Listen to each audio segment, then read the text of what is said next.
people get integrated into one bigger ID that's better than any internet produced. Button that you mentioned. Sorry?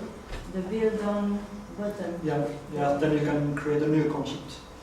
But it's, and that's also one thing on the side that when you create a concept, it's yours basically. So only you can make edits. Other people can comment, and if you like the comments, you can make the edit based on them. But only you can make edits. Yeah, that's not really emergent indeed. Yeah. So and that's been the big success of Wikipedia, that at a certain moment they have given up this control. In the beginning the idea was always, if you want to make an encyclopedia, we need to have an editor and somebody who checks which people are allowed to contribute and not. And the moment they gave it up, it took off and it's went much more better. Yeah, I don't know how many million pages at the moment. Yeah. But yeah, so I put the emergence there, but it's a difficult concept, so I have to force it a bit here. So if you think it's what I described is not emergence, then I'm really willing to take it off the list. I suppose there's a little bit of emergence, but not what you would hope to see in a site like this. Yeah. Then, how much do I have time, by the way? Oh, you have time, I mean, Okay. So yeah, this is the final perspective I used to analyze. Maybe there's something similar to artificial intelligence on the side. And one in this sense interesting approach of artificial intelligence is search problems. It's quite big subfield of artificial intelligence, and there's many different approaches, but basically search algorithms try to find high fitness items from the base of possible solutions. And there's really many approaches, like I said, simple hill climb, or Google is one example of the search. There's genetic algorithms, and so on. And what is interesting is... I know that picture. Sorry? I know that picture. Do you know where it comes from? Wikipedia? That's right. I do it originally, and somebody else. It is originally yours? That's my picture, yes. Oh, nice. Although in my original pictures that are also pointing downwards. Oh, okay. But yeah, luckily I took it on Wikipedia where it says it was, I checked the license, it was open source or something. Yeah. Something like this, so hope I'm safe. But anyway... well, I think they made slight modifications to the original. It was with ABC and the same kind of shape. Yeah. Well, yeah, this is quite big paradigm in innovation research, this understanding innovation, creation of innovation as a search for high fitness in the space of possibilities. I don't know how, seems like at least some of you are familiar with the concept or idea. But yeah, here could be a fitness of the chair might be measured here, and this dimension might measure the number of legs on a chair. With one chair, it works. If you have two chairs, it doesn't work as well. If you have three, let's say it's optimal. It can be stable in any surface. If you have 3.5, it's stupid. If you have 4, it's still quite good, and 5 is already an overkill. So the problem here would be to find a point is this landscape where the fitness of the solution is high. And this has also been tried to be used to describe crowdsourcing. So maybe, yeah, there's, for example, local search would be this ball here, only looking around and climbing blindly uphill until it gets to the top point. So if the ball started here, it would look around, try to go here, okay, it's downhill, go back, take a step here, it's uphill, and then just climb until it gets to the peak. But then it's stuck there, it can never go here. Yeah, one theory was that maybe crowdsourcing works because it works as a solution to the distance search. So it uses the knowledge of the people who already know stuff that is distant to the person who is trying to make the innovation. Now I'm explaining it in a really complicated way. I'm getting a bit confused myself. But yeah, okay, yeah, one more point. There's research that shows that this kind of frameworks seem to really make sense based on the quite big data on patents or scientific articles. So this, in general, this kind of framework should make sense in case of innovations. But one thing they pointed out in a couple of articles that, is that people who do innovations, they don't actually really use local search. They don't change one thing and try to blindly climb up a hill. They do something different.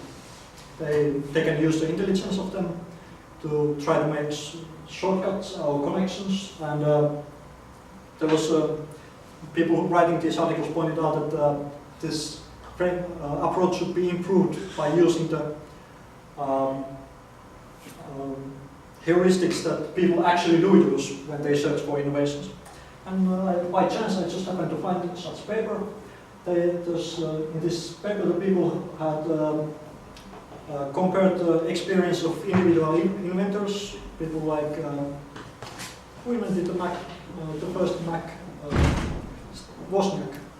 Steve Wozniak, yeah. People like them, trying to figure out what is the search process they use, or search algorithm, if you will. And according to them, it goes something like this. First, there is a stimulus. People identify a problem or opportunity. Then they cast a net. They gather all the possible information they can find on the topic and also outside the domain. Then they categorize, make some sort of mental framework of what does all this mean. And then there is usually some sort of linking, maybe sudden aha moment when people see the connection between previously different fields. Like, hey, this might actually fit if I use this invention from this other field on this other field. And that's how they usually create the idea. That's the linking. And then discovery, they check whether it really works, and they improve it and see that it's actually a real working invention. And this is actually, to me, it's quite close to this description of design process I showed earlier, from the different contexts. There's also this sensing the gap, exploring alternatives, and so on. Yeah, and then if we look, so that was the theoretical background for this part. And if we take a look at this open idea process I described and remove a couple of workshop stuff to make it more simple, one thing we can notice is, if you think this as a search process, we can notice that the stuff that the organization does is actually, they define what should be searched for, they define what are the themes for the search, they make selections 2 times, but that's pretty much all they do. And the website works as a shared memory, and the agents are the ones who do the search. So the first impression is that the fitness function might be the organization, then the website, it works only as a shared memory. It's more about sharing what has been created elsewhere instead of creating something on the website. And the creation and search happens by the agents who participate, but not on the site. It's used most of the time outside the site.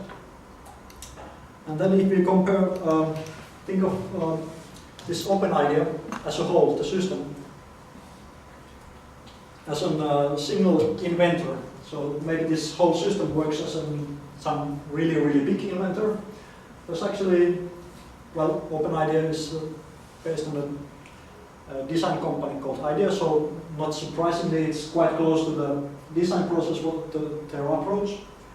There is a challenge brief, which could be interpreted as the stimulus. There's inspiration phase, where the people are supposed to cover examples of working solutions from all sorts of fields.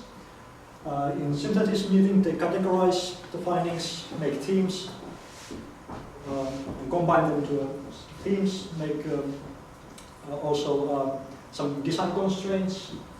Then linking, I guess it's supposed to happen in the concepting phase, and then the rest is just verification and little improvement on the concept. So the rest could go under this discovery phase of this. Yeah, I mean, if you look at that, you immediately see that the concepting phase is actually the least well developed. That is the part where more structure should be available for the linking.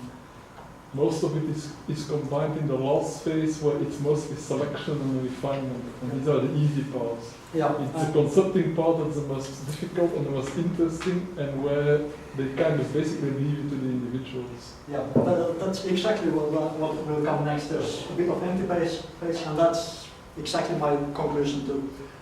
This is what I collect from a couple of examples from my description. What was my experience of the concepting phase only? So only this part, which was not well defined.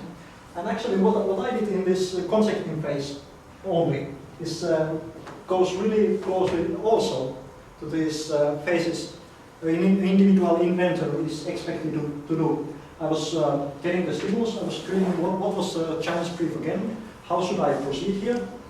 And then, even though the concept, the inspirations had put in the teams, that didn't really help a lot. I still have to understand what is this thing about. I still have to go and look the inspirations, try to make my own mental model about what might be the solution, and basically collect the pieces like for the idea that I might create. Then I still had to make the categorizing, and I think quite a big part of it happened when I was sleeping, because one morning I woke up with the idea for a concept for this site. And this linking, it's also happens in individuals, and then I also have to bit of a try to build the idea, like can I formulate it in a concept that could fit in this challenge. So basically, there's like a search process inside the search process. So if you look at the whole open idea sites, there are other phases that you would expect from an individual inventor, but then in a concepting phase, the individual participant has to do all those things again, alone. So to summarize it as a search algorithm, the organization works as a witness function. Website is a shared memory for storing and sharing the knowledge and agents done. There is the stimulus from the organization. Then netcasting, and actually this might be one idea that I just got yesterday, is that actually in this part the website might actually only look, it might be sort of another way around. The website is actually trying to find people who already know those things. Because at least the things that I posted in the inspiration phase were stuff that I already knew. It wasn't, I didn't go searching Google or anything, I just took a look on my Evernote and posted something that I already knew there. So maybe this phase is, the website is trying to look for people who already know good solutions on related stuff. And then all these inspirations are collected here and shared.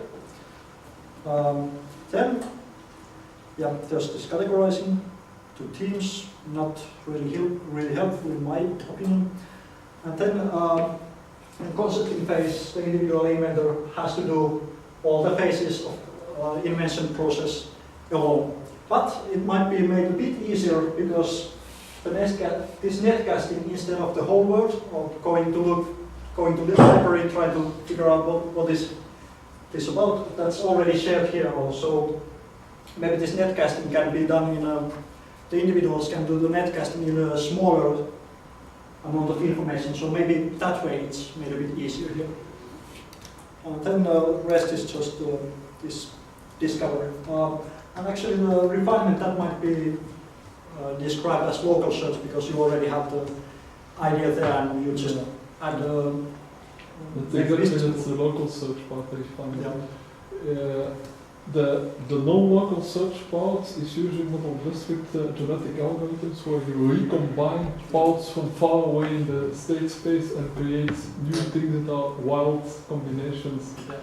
Once you start to do hill climbing, you're in the refinement phase, that's where you are not really being very creative anymore, you're just filling in the smaller gaps and refining. Exactly. And these two might be like you said, the recombination, so you take two inspirations and try to combine them. But that seems to be least developed in this site, the recombination. Yeah. But I like the idea of the inspiration, the phase, the collect, the nut casting as you call it. I think it's a good idea that people can just add things that they think are relevant. Yeah, that was actually maybe my favorite part because it's quite easy to do that. The concepting was difficult. The refinement was actually the most difficult one because they were asking things like, this concept would need a business model. So I'm not going to do That's of course not to be asked, yeah. I'm not going to do that. But that depends of course on the requirements. If the requirement is just come up with some workable design, then it's much easier than if they ask you to how are you going to commercialize that in a business model. Yeah, so to make a final summary, like combining all these things that I've been talking about, well, yeah, like all these perspectives in one picture. There might be this expert as fitness function, website as shared memory, and crowds as agents. Then, if it's a search process, there's a netcasting, looking for knowledgeable agents in sort of this unlimited space, whoever is there in the world. Then, in the next, agents as individual inventors has to go through all these phases of the invention process, but then it might be easier because they can now do it in a limited search space, only maybe using mostly the inspirations that have been already collected. So that might be a bit easier task than starting from the beginning. Then we think about it as the swarm intelligence. There's some sort of feedback loops that might help focus the attention of the crowd. Another example is where this concept map, how things are linked together, but I didn't find that really useful. And then another was creation of ordered list of which are the best concepts. And here, the same feedback loops that might help to focus the crowd might ruin, according to theory, the wisdom of crowd select. So there seems to be a contradiction. There is a trade-off. I mean, in one of my papers on collective intelligence, I described the example of ants that are leaving a pheromone trail. On the one hand, you want to have diversity, that lots of ants explore lots of terrain. On the other hand, there is a positive feedback that if one ant has found food, others tends to stay on the same path. But there should be enough probability that they deviate from the tail. So there is a positive feedback, but it should not be too strong. So there is a trade-off that you should somehow be able to modulate the positive feedback so that it doesn't get too strong to push everybody in the same direction. You should also make sure that enough individuals do not follow the crowds. And that's always a danger. Those two, as feedback can be useful because it focuses the ants towards the one source that they know there is food. But you don't want all the ants to go to the same food because if that is exhausted, they don't have any alternatives. Still, even though wisdom of crowds effect might be undermined, it seems like the crowd could still be used as a filter. And so the people who make the decisions, they don't have to read all the stuff that people have sent, and still they would still end up with the same decisions probably. And then finally, this general ability of group to perform a wide variety of tasks, it might be present there on the site, but it's not something that is specific to this site. It's probably something that's there whenever people are interacting or discussing with each other. I think that was it. Yeah, there's maybe some final conclusions. Open idea to me, it seems to be more like a platform to share content that has been created elsewhere instead of a platform where the content is created, like Wikipedia. There's this crowd behavior, which is typical for human beings anywhere when people are discussing, but that's not something specific for these sites. The crowd cannot select the best concepts, but it can filter out the worst. And then I think this is a bit of a contradiction, lack of independence, which might, on the other hand, it might undermine the wisdom of crowds, but on the other hand, it might work as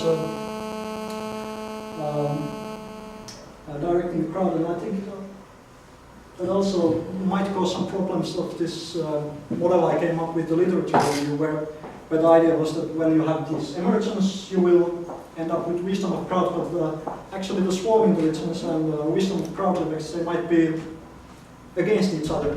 So I don't know if this model should be somehow modified. Well, that's what I say, that there is a trade-off. There is a trade-off. Too much positive feedback is bad, but no positive feedback means that you spend a lot of time just repeating the same things, and there should be a way to optimize just how much positive feedback you allow.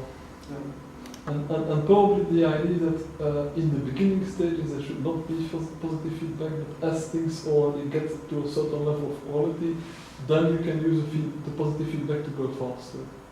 Yeah, maybe. Then again, I can really say how closely optimized this is on this side.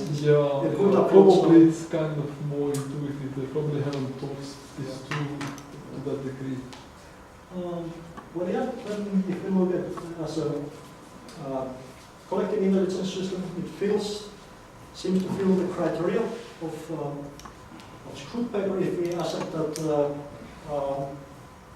collaboration map, lists and feedback loops are emergent properties of the system. Yeah, then it can be called collective intelligence system, but not as obviously one as Wikipedia and others.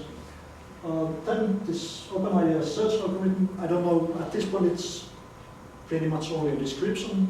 What I thought it might be useful for model, well, that's actually a question for you. I think some of you have done a bit of modeling. Could something like that be used as a basis for simulation?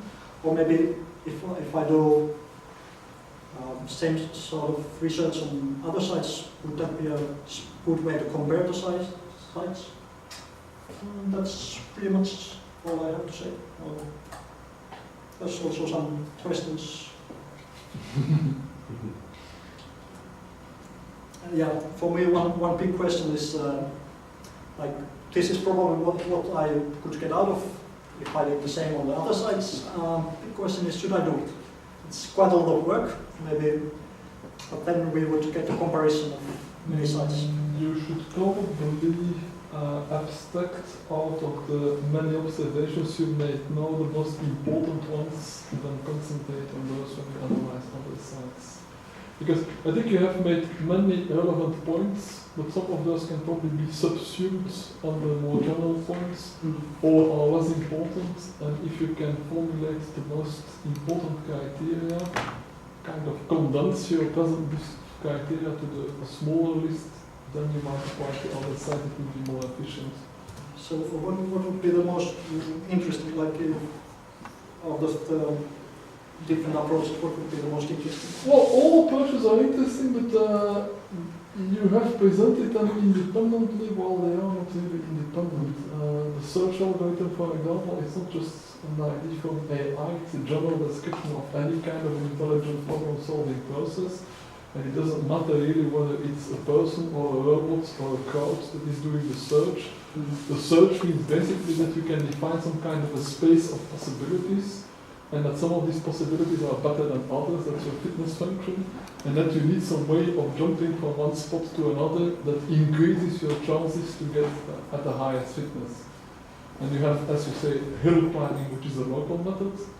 And then you have typically genetic algorithms or simulated annealing, which are non-local methods.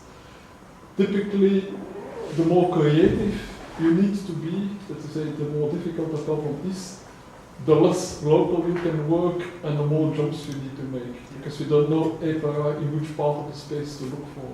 The moment you have kind of an idea like it's in that part of the space, then you can start to do hill climbing and you can start to use more local methods. So it's also the idea of simulated annealing. In simulated annealing, you begin by making big jumps, and then you gradually decrease the size of the jumps. That's a general principle for all kinds of problems. In the beginning, when you don't know much yet, you should be as unbiased as possible and to get as many different approaches as possible. And then as you start to select from those which are the best ones, then you can start to become more and more focused until the end phase where you are really refining an already clear idea, then you better not jump anymore. So I think that's a general approach for any kind of problem solving or any kind of creativity. Now you have to ask, how is this jumping, let's say, implemented? The idea that you said about netcasting, gathering elements that may be useful, that's kind of like in your genetic algorithm to have a number of genes that seem to have some degree of fitness. And then you start recombining them and hope that out of the combination you find one that's better. And that is the part indeed, as you notice, that in idea is least well defined. That's the concepting stage, that's kind of individual, it's not collective. Yeah. And that's why, of course, we would like to see a crowdsourcing that works in a more collective way. I was thinking on that particular point, if the application of Joan Sellens would be an idea.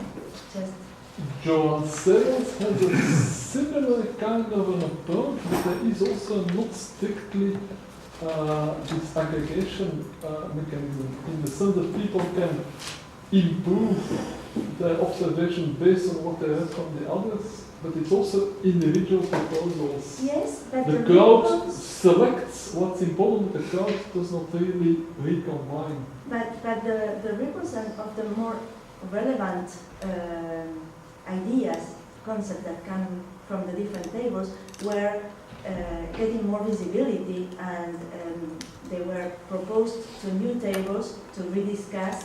So it's a smarter way of selection than this one. There are there's less of the positive feedback. They should be using it's that. more diverse. Yeah, it would probably that would work better. We're speaking about a company here in Bolton that also has a collective intelligence application. It's called the Synthetron, and they have a very nice synthetron, and they have a very nice algorithm which is relatively simple.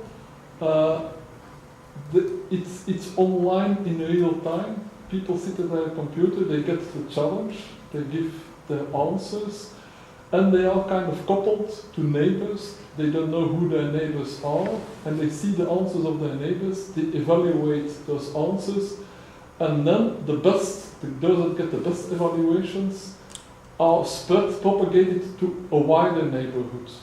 If they still get the best evaluation, they spread even farther.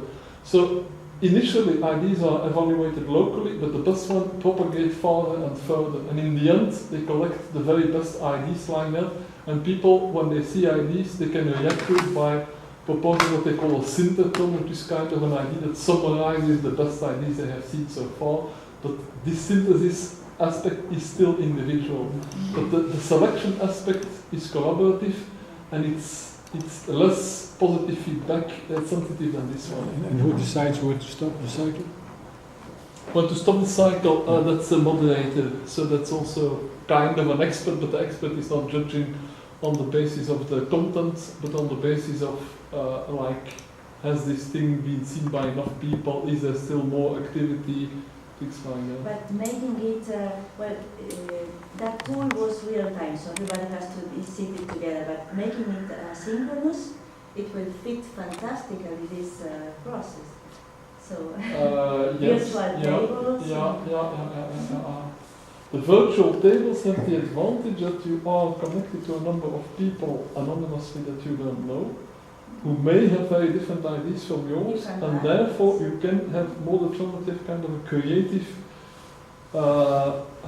collision of ideas, which then produces something that is good enough that it spreads to a wider neighborhood. And if it's really good, it will continue to spread, and people may further improve on it while they see it. And in the end, it becomes what they call the synthetron. I find it a little bit a strange terminology, but their idea is that it's kind of a synthesis of what the whole group has come up with as ideas. Yeah, what is interesting there is that they probably can select what kind of network it is, like how people are organized. Yes, they can select it, but actually they use a very simple topology. They use a ring. So everybody is in a ring, and your neighbors are two on the left, two on the right. So that was one thing that I've always found a little bit strange. Why not experiment with different topologies? Yeah, because I've seen couple of papers on simulations where they were like seeing like where the information spreads in a good way, and they found that the small web network beats the ring in that kind of things. So No, yeah, but maybe but here it is on purpose. You don't want a small network because you want the thing to get time to spread. If it spreads too fast, you may get this positive feedback effect. The positive feedback effect is that if a good or relatively good idea pops up in the beginning of the discussion, and everybody likes it, it kind of biases the discussion. What you want is that the good idea needs time to spread so that in the meantime, in other parts of the space, other people can come up with other good ideas that have a very different approach. If the good idea, that's again the positive feedback aspect.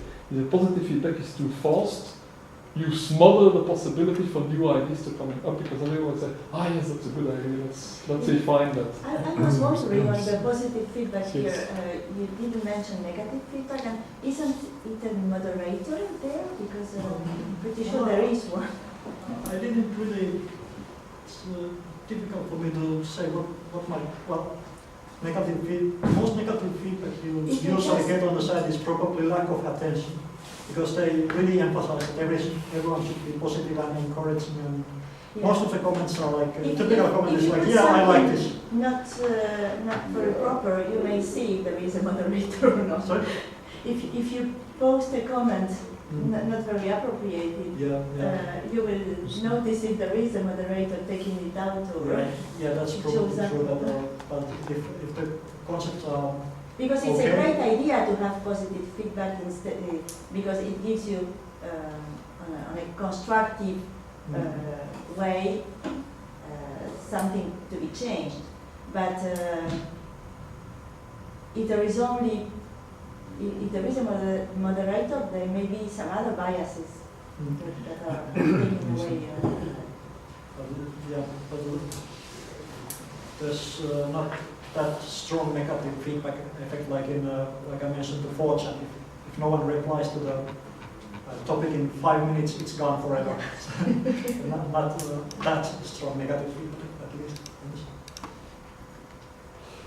It's a pity that Olivier next to me just left, because he has a very interesting system that he developed that's an example of collective creativity in which there is very clear emergence. It's less practical or not, it's a virtual space with pixels on which you can draw. And everybody gets a square where he can draw, which has adjacent squares on which other people are doing, which has adjacent squares on which other people can do, and can become as big as you want. So you can, at the same time while you're drawing, see your own drawing and see the whole drawing. And so what happens is that often people kind of get synchronized and they draw one big drawing as a whole, and then the drawing disappears and it falls apart in lots of little drawings, and then sometimes they again get coordinated and then something emerges. It's kind of an artistic experiment. What is it called? Poetic generator, the poetic generator. There is a Wikipedia article on it, you will find it. And what's the purpose of that? What do you achieve by this? It's more kind of an artistic experiment in collaborative creativity. And what Olivier is looking for is kind of theories of self-organization or cognition that may explain when or why global shapes emerge and when they disintegrate again. Because that's this experience. At moments, a global drawing emerges and then it tends to disintegrate again, and then after a while, a new one emerges. And it's a very interesting idea of what makes people, when they see that their drawing somehow fits in with the drawing of their neighbor, to start building further on this integration and start to align their different drawings. So it's not very practical in the sense that it's pure aesthetics, it's kind of an artistic experiment, but here you really see an emergence, because when a big drawing emerges, nobody has decided what they should draw. Yeah. There is no global challenge. Probably way too many people and unknown people, so they cannot even coordinate. And people can join and leave in real time. So if somebody gets bored with it, he leaves, and his space becomes available for the next guy who wants to join. Yeah. So it's a constantly changing group. You don't know which are the others, but still it exhibits emergent coordinated behavior.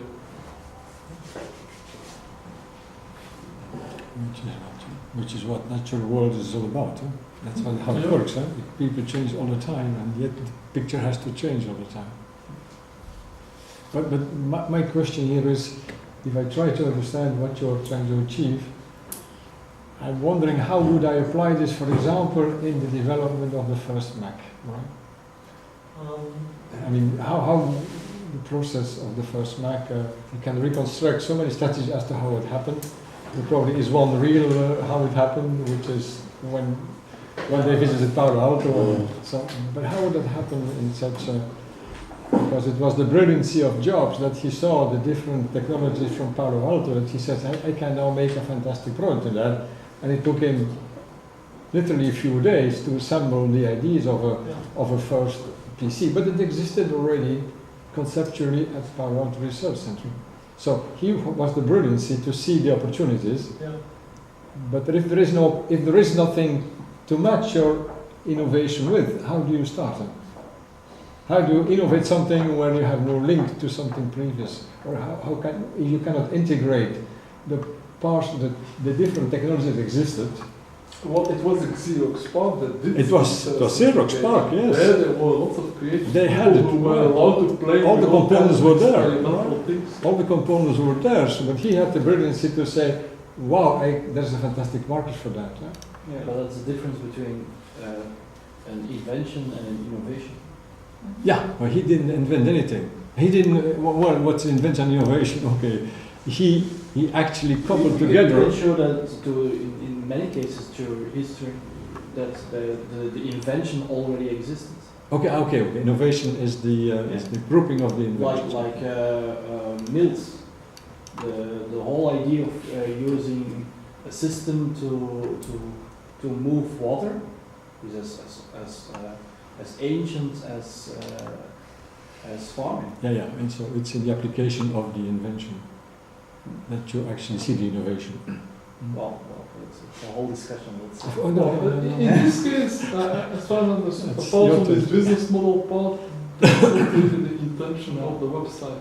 The intention of the website is more to come to a design that solves a problem. Mm-hmm. And the problem has been proposed by some sponsor. Yeah. So the sponsor is actually the one who will innovate if he gets the right solution. He has already an idea of how he can apply this. Yeah, I suppose so, but what I haven't so far found is how many of these concepts actually go into practice. What does the sponsor do with them? They have a right to use them, but I have no idea if they do. Yeah. Can I ask, did you look at the sites, what's the name again? There are some, I forgot the name for a second, but there are sites for forums. They are basically replacing the forums at the moment. And they use this technique, well, first of all, to have a criteria, so you see how often a certain person has been getting positive feedback. But there's another dynamic that I never really see in discussions about crowdsourcing, and I'm a little bit wondering what. Like OpenStack, or what was it called? Yeah, but like Stack Routes? No. Stack Overflow. Stack Overflow, exactly. Which is like, I mean, if you search today something about a software problem, just on Google, there's a really large chance you will end up on Stack Overflow. I mean, I know a lot of like open source communities that are thinking about shutting down their forum in favor of the Stack Overflow, which is a very strange move, basically. But I mean, I see the same pattern they are using also in products like eBay, who actually have this, when a user has bought something, the person you're buying from can give feedback. And that's the same with those forum topics. If a certain person gives a comment, the person receiving the comment can actually say this was a good comment or not. And create reputation. it's not just reputation. It's about labeling comments with a quality level, but it's again a crowdsourced solution to it. Instead of having a moderator, you actually have the two people involved in the interaction expressing their experience with the interaction, which kind of creates an interesting extra dimension. But for some reason, I don't see this kind of stuff popping up in papers and things about crowdsourcing. And I wonder if you have been doing it or if you have seen it. Yeah, you missed the first part of the presentation. Yeah, sorry. It's like I've only done this one page. My goal was to do a multiple case study, so looking at other sites that try to crowdsource innovations. Haven't decided what they would be, but that's actually a good one to look for. But did you see it in the cases that you have been doing? So far only this one and more. Okay. Well, actually, yeah, there is this design continent, so when you do something you get sort of points. They are not really, in my experience, they are not really used for anything. You can check how much points you have, but that's pretty much it. Yeah. I had a question about how in OpenIDEO they define problems. Because it seems very much focused on solutions, but not very much on problems. Like the problems I saw, they are for me extremely vague and very general, like how to bring something sustainable. It's not at all precise, and for me it doesn't even make sense to try to solve the problem if you don't define it. Yeah, the idea would be that in the inspiration phase, there's also some tasks like tell us about your personal experience on this problem. So I think they try to do it a bit in the inspiration phase, but it's not really. Because I like your yin-yang diagram. Actually, to solve a complex problem, you need to work as much in defining the problem as finding the solution is.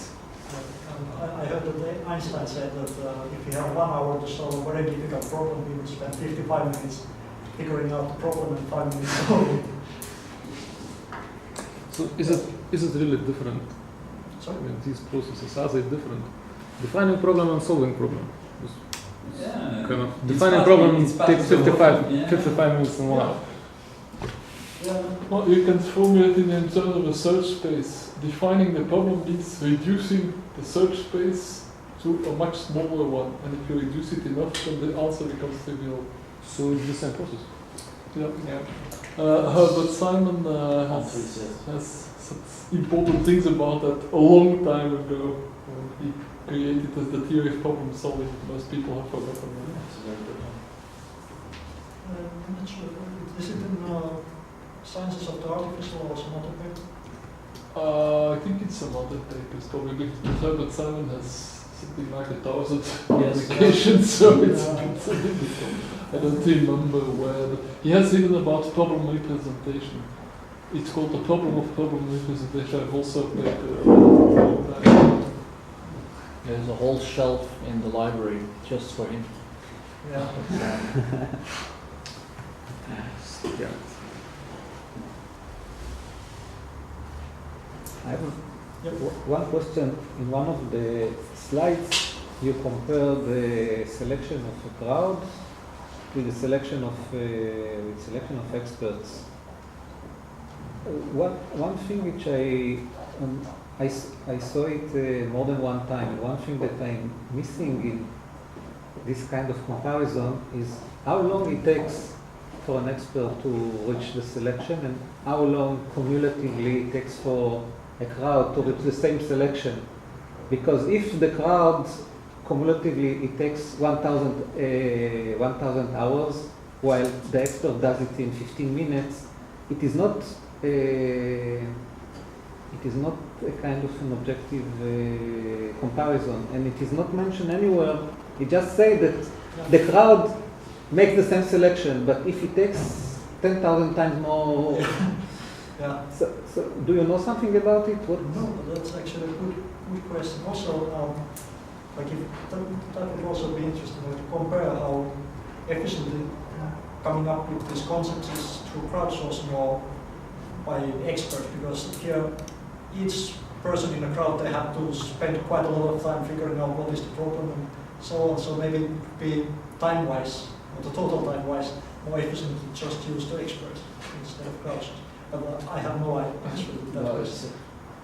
I don't know, it's, for me it's like turning the argument upside down. I mean, the whole concept of crowdsourcing came because of a gold digging company that was fed up with asking experts where to dig, and they didn't have the money. So they created a challenge for it, and they figured out that actually the amateurs collectively are wiser than the experts. Yeah. So I mean, if it is for a company that actually needs to deliver, I think in specific cases the time is not an issue. They can probably do it Because as quick or the even crowd quicker does not charge. than. The crowd does not charge, but this is not the Yeah, crowd. but still, it is not it is charged in the sense that you create a competition, which has a deadline. Competition is wonderful because the winner takes it all and everybody. No. Why it doesn't have to be? You can have like everyone ranking in the top 20 gets something, right? So it doesn't need to be the winner takes it all, but you do create a competition, you do create a deadline, you do create a ranking. So there's also a little bit of gamification involved. Yeah, yes, I think the gamification and competition in this sense are a very good mechanism because it incentivizes people to join without promising a sure reward for their effort. So I can think, okay, maybe I will win the first prize, or maybe I will be one of the first 20, but I will invest 2 hours of my time, and then somebody else takes it. And my 2 hours will were a contribution to the overall effort. So it's a very good kind of mobilizing mechanism. We call it But still, fame and glory. but, So yeah, but fame and still, fortune. the difference between an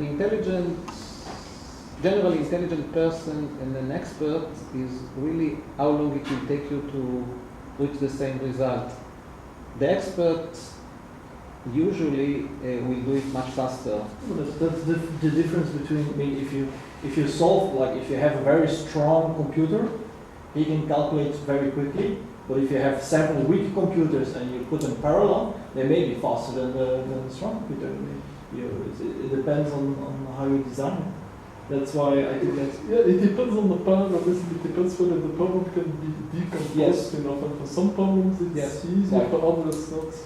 Yeah, but it's like But in terms of the experts, I wanted to say experts are experts in one specific domain. When you speak about innovation, you're typically speaking Yes. about things that go Yes, beyond that's the true. established domains. That's true, but just I wonder because the comparison, if we come to understand how to measure the wisdom of the crowds, it's really important to see how much resources are invested in producing this outcome of the wisdom of the crowds. It's not, if you say, okay, the crowd reached an excellent, but it took it really cumulatively maybe 100,000 human hours, while a small group of experts will do it in 1 day or 2. Still, it needs to be explicit in the results. But yeah, also one point of view for that is that some of these measures actually, they are sort of side effects of what people are doing. For example, views. They are counted when people just surf the page, so they are not really spending time on That's a very explicitly evaluating something. It's just a side effect. that's a very interesting application of the word. That's implicit decisions. People make implicit decisions just by the fact that they act selectively. They don't do everything possible. They do certain things like clicking on certain things and not on others. And that actually gives you a lot of information. And if there are enough people, that little bit of information that each person implicitly gives together can give you very good information. But you need to mine it. You need to know how to mine this implicit knowledge. For example, I wonder if that's crowdsourcing It's or a secret. Well, I'm guessing Well, I wouldn't call it crowdsourcing in the sense that you're not explicitly asking the crowd to do something for you. You're just mining what the crowd is doing anyway. That was my original idea of the global brain, that is to mine the decision that people make when they surf, when they go from one web page to another. They are implicitly saying that this thing is related to this thing and that this thing is more interesting than that thing. You know that this reminds me. It reminds me. Crowd mining, yeah. Maybe you should call it not crowdsourcing, but crowd mining. I actually like that. There is a physical Nicer. there is a physical process. There is a physical process which is quite similar to this, when you can create work by mechanical work by putting a kind of a ratchet mechanism that is exposed to thermal noise. But the thermal noise is random, goes to all directions, but the ratchet mechanism will move only in one direction. So it is like using heat kind of a waste. perpetuum mobile. It's kind It's like using heat waste in order to create work. And here you do, it's something very similar. You just use the mental noise of many people clicking here and there, commenting here and there. And if you seek for a certain direction, you can somehow find it. And there is a certain association between these ideas. The problem is you have to find the direction before Yes. that. Yes, somebody has to do that. yes, but the direction is defined by the problem that you have formulated. Yes, You have a problem in mind. Yeah, direction is made in a way that it can only turn in one direction, and you have decided what that direction is. Yes. So, which means that you're using the random noise, but you're filtering out those things which for you are important, which for you are relevant, which is your choice.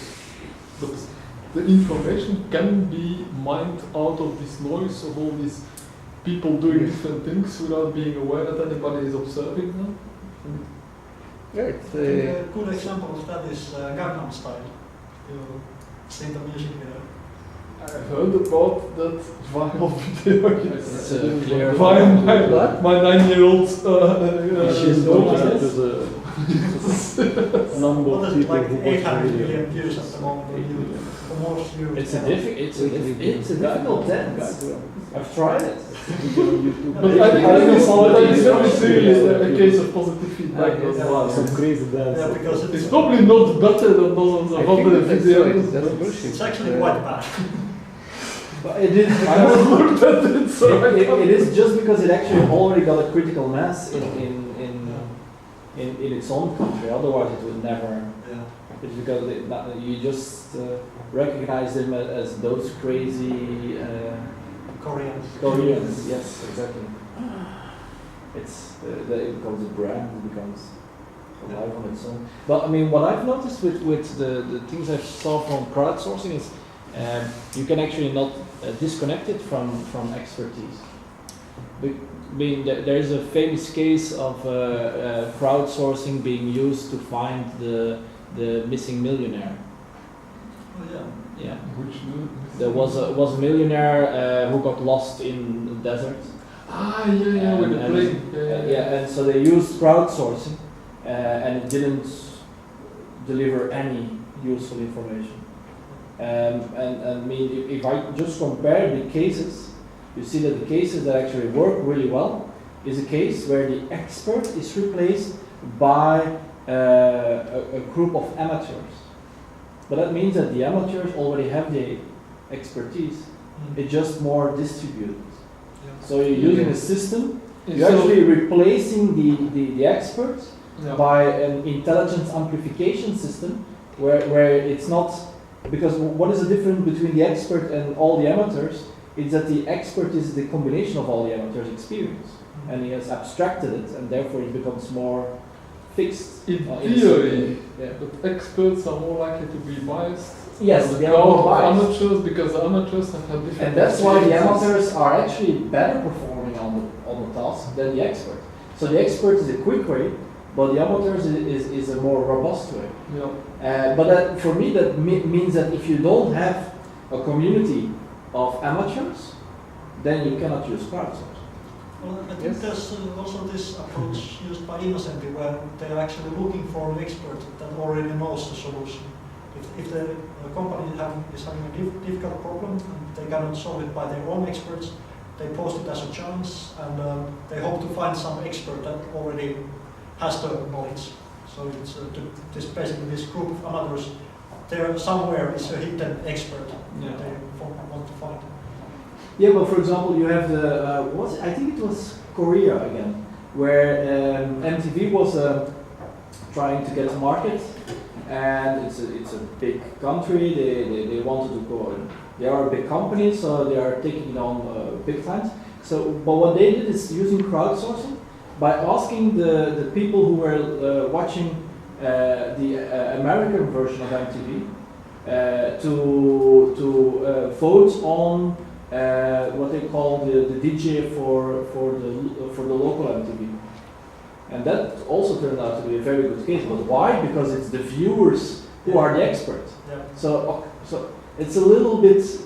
You can play a little bit with what does it mean to be an expert. But so it has to be context related. But I mean, talking about innovation, I do actually have quite some questions about that, because I mean, who is an expert on innovation? Is there a community of amateurs on innovation? It's so broad. I think innovation is exactly when you combine things that haven't been combined before. So it's good to have experts on the different parts, but those experts should be able to give up their limited view on the part and consider it in a new whole, in a new context. And that's the thing that I had hoped to see come out of it, but that's the thing that exactly seems to be least developed. At least the idea of the inspiration, that's a good idea. That's the part of the job. Letting people post things which they think is relevant may inspire the others, but still the concepts are made individually. No, it is interesting because when you speak about innovation as compared to expertise, it seems as if expertise is a fine-tuned set of biases, and when you take a biases are not necessarily bad. Usually no, yes, it's fine-tuned. Yeah. I mean, what an expert does, he just abstracts and concentrates and converges all the things that are most likely to work and work good and produce very successful results in a short time. So an expert knows all the heuristics without doing the long way calculations and the long way thinking from the problem to its solution. So when we speak about innovation or about other things where expertise is not necessarily an advantage, but in the contrary, I mean, if you go into the innovation literature and you see to the concept of creative destruction, you see that expertise is mostly a negative force for innovation. It's always new players, even without resources, that after a while win from the incumbents. There are many of studies like that, trying to understand what is happening. Why is strategy failing all the time?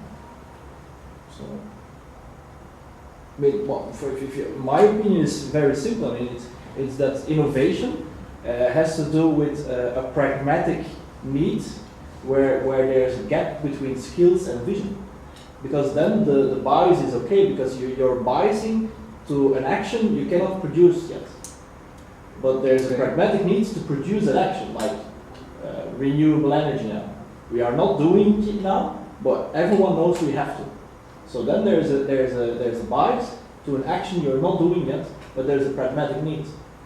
And then what you said, like with the ratchet effect and the randomness, can actually guide you to in a blind process. You're like a blind person. You're getting guided to your destination. You don't yet know the destination, but because there is a vision, you're trying it until you get there. And every time you try something, you get positive or negative feedback. It gets with the ratchet effect. You know that negative, don't try it anymore. Positive, keep on going in that direction. And that's the way. I mean, like if you look at disruptive innovation, it's very nice cases. you see that the first time they were describing disruptive innovation, they called it disruptive technology, not disruptive innovation. And the whole focus there was that there was some kind of new technology like transistors, like pneumatic, all kind of stuff, right? And what it was is that the prototype did the guided emergence. They had this tool, but they didn't yet know how it could be a business. And they tried it left and they tried it right, and the feedback created a traction effect. It's nice because this gap that you're speaking about is what driving the becoming processes. Yes, of yes, becoming yes. is exactly this kind of tension between the Yes. between the vision and the state of the art of skills. In psychology, they also talk about wicked problems, which is kind of well describing the case. But I mean, I've been thinking about how do you connect that with crowdsourcing. That's like wow. It's not trivial. So. They are trying Very to interesting what you're doing here. on the topics are usually something like quite tricky or difficult, but I don't know how good something are doing it. So No, they are trying. But I mean, I see that many of those systems, they sometimes call themselves crowdsourcing things, but they are like ID generators, right? Yeah. I mean, okay, for me that's not innovation. Yeah. They are ID generators.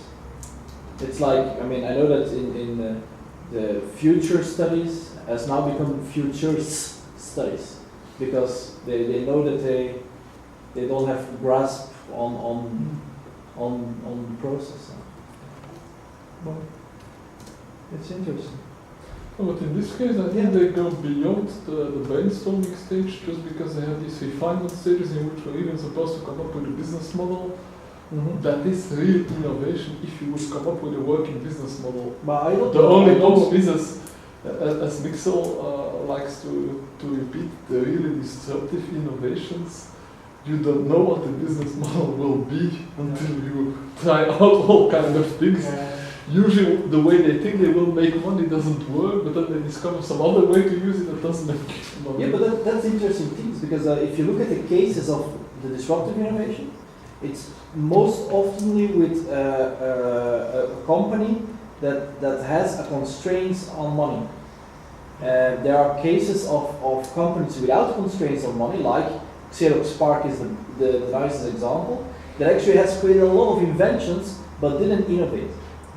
While they are like very pragmatic, like there is a case of Honda or Toyota, who came to the American market, but they had a lot of money at home, but they weren't allowed by the Japanese governments to